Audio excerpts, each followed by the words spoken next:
The apartment smells like cardboard and regret. It's been 3 days, and the silence is so total it rings in my ears.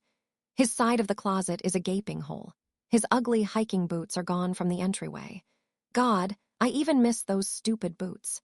His razor isn't in the bathroom caddy, leaving a clean, white space where it used to be. It's these tiny voids that are killing me. My phone is face up on the coffee table, a graveyard of blue bubbles sent to a ghost. A waterfall of unanswered texts to Lucas. Please, apologies, frantic questions, all sitting there unread. Next to it sits the other phone. It's a cheap piece of crap burner phone, the kind you buy with cash at a 7-Eleven. It's Serafina's phone. My thumb hovers over the screen and I open the messaging app, my heart pounding a sick, familiar rhythm. The chat with Lucas is right there. The last message sent from my hand 3 days ago is from her. From me, it just says, "Are you okay?" I don't know what I was expecting. A reply, a final curse, nothing. Just my own pathetic question hanging in the digital void. The whole world has shrunk to these 2 phones, a digital monument to my own insanity. You have to understand, Lucas was the good one. The kind of man you read about in novels and think, no one is actually like that. He wasn't just kind. He was attentive in a way that felt like a superpower.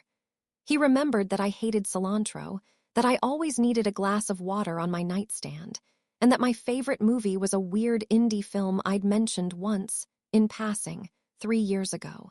He was patient. I remember one night, waking up from a nightmare about my ex, gasping for air and tangled in the sheets. I couldn't even speak, just shook. Lucas didn't press me for details. He just held me, his solid warmth a silent promise of safety, and hummed a stupid off-key tune until I fell back asleep in his arms. He was an anchor in the constant, churning storm of my own mind. That storm was the problem. My ex, Daniel, didn't just cheat on me.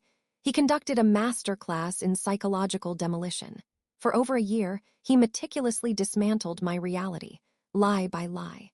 He gaslit me into believing my valid suspicions were hysterical paranoia. "You're just insecure," he'd say with a patronizing sigh when I found a strange receipt. "You need to learn to trust me." When I finally found the irrefutable proof, a whole separate email account dedicated to his other life, the truth didn't set me free. It shattered the very foundation of my perception. It installed a faulty operating system in my brain, one programmed with a single, looping command. You cannot trust what you see. Love is a lie waiting to be exposed. So with Lucas, even in our happiest moments, there was this little voice. A venomous whisper that coiled around the base of my skull. We'd be laughing over dinner, and it would hiss, "He's just a better actor than Daniel was." We'd be curled up on the sofa, and it would murmur, "He's just better at hiding his phone." It was a constant, low-grade fever of anxiety. I was so close to the finish line, to a life of genuine happiness with a man who adored me, but this voice, this ghost of Daniel, wouldn't shut up. I felt like a fraud in my own life, just waiting for the other shoe to drop. And that's how the plan was born. It wasn't born of malice, I swear to God. It was born of sheer, soul-crushing desperation. I convinced myself it was a scientific experiment, a final stress test to silence the demons for good. I framed it in my mind as a logical, even necessary, step. It was like a final, rigorous quality control check before signing off on the rest of my life. If he passed, and I was 99% sure he would, I could finally exhale. I could finally give him the version of me he deserved. The whole, trusting, unwounded version. I just needed to be 100 sure, so I created her. Serafina. I spent a whole evening on it, a sick feeling of twisted creativity bubbling in my stomach. I scrolled through obscure Russian social media sites for hours until I found the perfect face. A girl with big, soulful eyes and an enigmatic smile. She looked artistic and unobtainable. I gave her a backstory. A graphic designer who just moved to the city, loved the same obscure post-punk bands as Lucas, and had a witty, slightly cynical sense of humor. She was everything I was afraid I wasn't. She was the perfect bait. With a tremor in my hand that I dismissed as nervous excitement, I opened up a new message, typed, "Hey, this is random, but I think we have a friend in common," and I hit send. I had just lit the fuse to a bomb I'd placed directly under my own life. At first, it was almost painfully anticlimactic. Lucas's replies to Serafina were polite, brief, and utterly boring. He'd take hours, sometimes a whole day, to respond. I'd feel the cheap burner phone vibrate in my pocket, and my heart would leap into my throat, a sick cocktail of adrenaline and dread. Then I'd read the message. "Oh, cool, yeah, I know him. Haha, that's a good one. Hope you're liking the city so far." Each short, impersonal message should have been a victory banner, a flashing neon sign that screamed, "He's loyal." "You're safe," this was it. This was the proof I craved. I should have deleted the account right then and there, smashed the burner phone into a million pieces, and kissed my wonderful, faithful boyfriend until he was breathless. But I didn't. Instead, a bizarre and ugly feeling coiled in my gut: disappointment. It was quickly followed by a sting of rejection, as if I were the one being snubbed. It was sick, I know, but a part of me felt insulted on Serafina's behalf.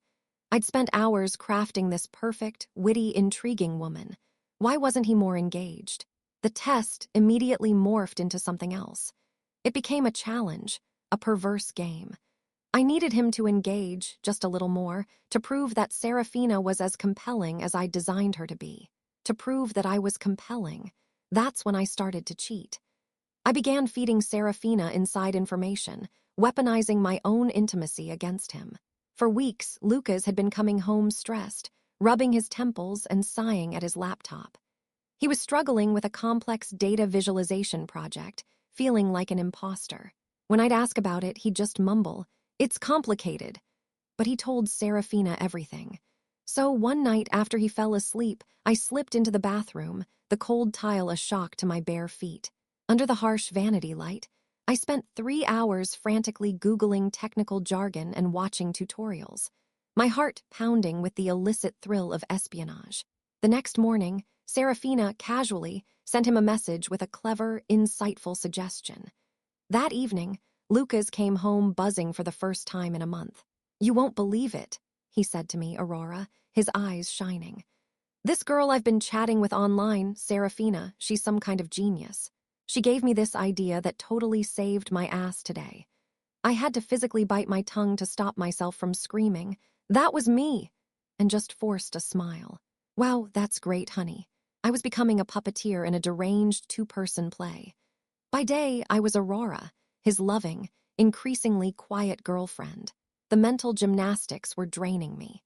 We'd be on the couch watching a movie, and he'd make a comment, and I wouldn't hear him because I was mentally composing Serafina's next witty reply. "Aurora, you with me?" he'd ask, his voice laced with confusion. "Sorry," I'd lie, "just tired." Then, at night, I'd get my fix. Tucked away in the spare room with the burner phone, its cheap plastic warm in my hand, I would become Serafina. I was witty, I was spontaneous, I was insightful. I was a curated collection of my best qualities, unburdened by the dead weight of my trauma. The conversations with Serafina became his sanctuary. And the most twisted part, I started to get jealous of the person I was pretending to be. One afternoon, he sent Serafina a link to a stupid meme, a silly inside joke we would have normally laughed about together for 10 minutes. "Thought you'd get a kick out of this," he wrote to her. I saw the message pop up on the burner phone while I was sitting right next to him on the sofa. He didn't show it to me. It was a tiny thing, but it felt like a dagger. He was transferring these little pieces of our life, our intimacy, to her. He was falling for a ghost, and I was the one holding the strings, slowly strangling everything real between us. The game deepened, and my original mission, the test, was a distant, laughable memory. This was about something else now. It was a craving, an addiction to the validation I got when Lucas responded warmly to Serafina. Every notification from him on the burner phone was a hit of dopamine, a confirmation of my power. I started pushing the boundaries, not to catch him in a lie, but to draw him closer to my fabricated self. I began to use my deepest knowledge of his vulnerabilities, not as a girlfriend, but as a predator. His father passed away from a sudden heart attack years ago, on the first day of their annual camping trip. It was a deep, unhealed wound Lucas rarely spoke about, but I knew the anniversary haunted him every single year. For the week leading up to it, a shadow would fall over him. He'd get quiet, withdrawn, and the light in his eyes would dim. As Aurora, I would try to comfort him. I'd make his favorite meal, suggest we watch a stupid comedy, or just try to hold his hand. He'd accept it with a sad smile, but he'd gently push me away emotionally, saying he just needed space. He never wanted to be a burden. But Serafina could bypass all his defenses. On the morning of the anniversary, while Lucas was in the shower, I sat on the edge of the bed, my heart hammering against my ribs, and sent him a message as her. Hey, weird question, but is everything okay? You've been on my mind all morning, just getting a strange vibe. It was a calculated, cruel move. The phone buzzed with his reply before the sound of the water even stopped. It's a tough day, anniversary. And then, standing right there in our shared home, he opened up to a stranger in a way he never had with me. He told her about the sharp, clean scent of pine in the forest that morning, the exact sound of his dad's laugh echoing off the trees, the crushing, irrational guilt he still felt for not being able to do anything. As Serafina, I offered him the perfect words of comfort, words I'd rehearsed in my head for years, but could never get right as myself, because my own anxiety would get in the way. Grief isn't a burden, it's just love with nowhere to go, I typed, my real hands shaking so badly I had to correct 3 typos. It's okay to not be okay today. His reply came back a minute later. Thank you, I really needed to hear that, you get it. Reading that, a wave of sickening triumph and profound self-loathing washed over me so intensely I felt dizzy. I had won. I had proven I could connect with him on the deepest level imaginable, but I had done it by picking the lock to the most sacred room in his heart. In the real world, Lucas was becoming a ghost. The more he confided in Serafina, the more he retreated from me. The silence in our apartment grew heavy and thick with unspoken things. He'd look at me sometimes with a deep, searching confusion in his eyes, as if trying to solve a puzzle he didn't know he was a part of. You seem so far away lately, he said one evening, his voice gentle and full of concern. Is everything all right with us? I just shrugged, unable to meet his gaze. Just stressed, I mumbled, the lie tasting stale and rotten on my tongue. I was misinterpreting his pained confusion as proof that he was pulling away, that he was falling for the other woman. My own deception was creating the exact reality I had been terrified of, and I was too far gone, too addicted to the game, to see it. The end came not with a bang, but with a terrifying, surgical quiet. I came home from work on a Tuesday, juggling groceries, and humming a song I'd heard on the radio. The apartment felt strange the moment I walked in. It was too still. Lucas was sitting on the sofa, not watching TV, not reading, just sitting there in the dim afternoon light. My blood ran cold. On the coffee table, placed side by side like evidence in a trial, were our 2 phones, his iPhone and my personal one. And right next to them, the cheap plastic burner phone, Serafina's phone. It was turned on, the screen glowing faintly. He didn't yell. He didn't scream or throw things. That would have been easier. Instead, he just looked at me. His expression wasn't angry. It was something far worse. It was a hollowed-out cavern of disappointment, a look of such profound exhaustion that it buckled my knees. I dropped the grocery bag. A carton of eggs smashed on the floor. Why? He asked. His voice was flat, devoid of any emotion. It was the calm of a battlefield after the war is over. My mind raced, searching for a lie, an excuse, any foothold to stop this freefall. But there was nothing. The truth was laid bare on the table between us. I was scared, I whispered, the words feeling pathetic and small in the crushing silence. He shook his head slowly, a gesture of pure weariness. It wasn't one thing, Aurora, he said, his voice raspy. There wasn't a smoking gun, it was a feeling, a creeping, awful feeling of being watched, of being dissected. He gestured to the burner phone. She knew too much, the right thing to say always, the perfect moment to say it. It stopped feeling like a coincidence and started feeling like a script. He told me he'd started to feel a constant, low-level paranoia, checking his own words, feeling like he was being judged. The final piece clicked into place when Serafina referenced a private childhood story he was sure he had only ever told me. He finally looked me directly in the eyes, and I saw that the man I loved was already gone. The person I fell in love with, Aurora, I would have given her anything. I trusted her with everything I had, he said, his voice cracking for the first time. But I don't know who you are. You took my trust, you took my grief, and you used it to play a game. For months, I can't live like this. I'm so tired. And then he stood up, walked into the bedroom, and came out with a packed suitcase. It was that simple, that quiet. He didn't wait for me to explain. He didn't want to hear it. He had already conducted the trial in his own head, and the verdict was in. That was the last real conversation we ever had. The first 24 hours were a blur of denial. I kept expecting him to walk back through the door, for his name to flash on my phone's screen. This was just a fight, a big one but fixable. I cleaned up the broken eggs. I sent him a barrage of texts, each one more frantic than the last.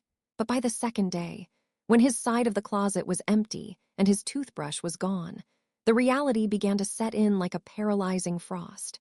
I called my best friend, Evelyn, sobbing so hard I could barely form words. I painted myself as the victim, the terrified girlfriend pushed to desperate measures by past trauma. I needed her to tell me I wasn't a monster, that Lucas was overreacting. I laid out the whole sordid story, my voice thick with self-pity. When I finished, the silence on the other end of the line was deafening. It stretched for so long I thought the call had dropped. Finally, Evelyn spoke, and her voice was stripped of its usual warmth. It was cool and clinical. "Aurora," she said, and the way she said my name made me flinch. "Honestly, that's horrifying. That's not a test. You didn't test him. You psychologically tortured him for months. What you did was cruel." Her words were like a bucket of ice water to the face. There was no sympathy, no coddling, just the cold, hard truth.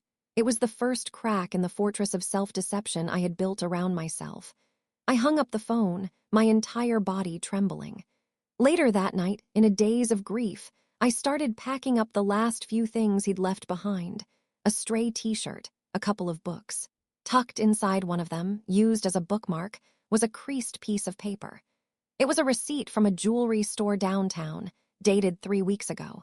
My eyes scanned the details, my heart stopping when I saw the item description. One custom engagement ring, solitaire diamond. Deposit paid. The world tilted on its axis. He wasn't pulling away. He was getting ready to propose. Now this is my life. I lie in the dark of my empty apartment. Lucas has blocked me on everything, a complete and total digital amputation. But he forgot about privacy settings. So I do the only thing I can. I have a new account, a blank profile with no name and no picture. From this pathetic, anonymous shell, I watch him. He hasn't posted much. Nothing angry or sad, just one picture posted yesterday. It's of him and his dog at the park, the sun filtering through the trees. He isn't smiling, not really, but he looks lighter. The caption is one word: breathing. And I'm here in the dark, holding my breath. Trapped in the digital cage I built for myself, refreshing the page again and again, a ghost haunting a life I was almost given, and then chose to burn to the ground.